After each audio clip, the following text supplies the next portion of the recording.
തൃശൂർ ഗുരുവായൂർ റൂട്ടിൽ പെർമിറ്റില്ലാതെ സർവീസ് നടത്തിയ സ്വകാര്യ ബസിനെതിരെ നടപടി.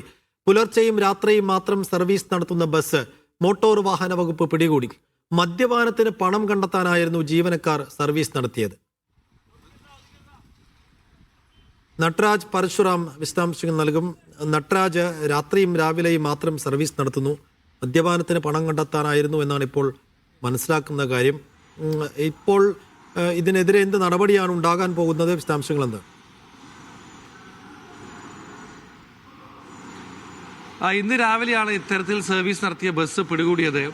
സംഭവിച്ചത് ഇങ്ങനെയാണ്. ഈ തൃശ്ശൂർ ശക്തൻ ബസ് സ്റ്റാൻഡിൽ പെർമിറ്റ് ഇല്ലാത്ത ബസ്സുകൾ പലപ്പോഴായി പാർക്ക് ചെയ്യാറുണ്ട്. അങ്ങനെ പാർക്ക് ചെയ്തിരുന്ന ബസ് കഴിഞ്ഞ കുറച്ച് ദിവസങ്ങളായി അവിടുത്തെ ജീവനക്കാരിൽ ചിലർ രാവിലെയും രാത്രിയും ഇത്തരത്തിൽ സർവീസ് നടത്തുകയായിരുന്നു. പുലർച്ചെ ഗുരുവായൂരിൽ നിന്നും തൃശ്ശൂരിലേക്ക് ഒരു സർവീസ് നടത്തും, അതുപോലെ തന്നെ രാത്രി തൃശ്ശൂരിൽ നിന്നും ഗുരുവായൂരിലേക്ക് ഒരു സർവീസ് നടത്തും. ബാക്കി സമയങ്ങളിൽ അവർ മറ്റ് ജോലികളിലായിരിക്കും.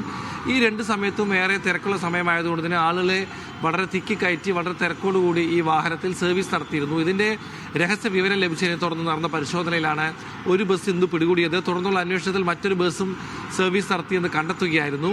ഇത്തരത്തിൽ ജീവനക്കാർ പുലർച്ചെയും രാത്രിയും സർവീസ് നടത്തിയിരുന്നത് മദ്യപാനത്തിനുള്ള പണം കണ്ടെത്താനാണ് എന്നാണ് അവർ മൊഴി നൽകിയിരിക്കുന്നത്. വളരെ ഉത്തരവാദിത്തമില്ലാത്ത രീതിയിലാണ് ഇവർ പ്രവർത്തിച്ചത് എന്ന് അവരുടെ മൊഴിയിൽ നിന്ന് തന്നെ തെളിയുകയാണ്.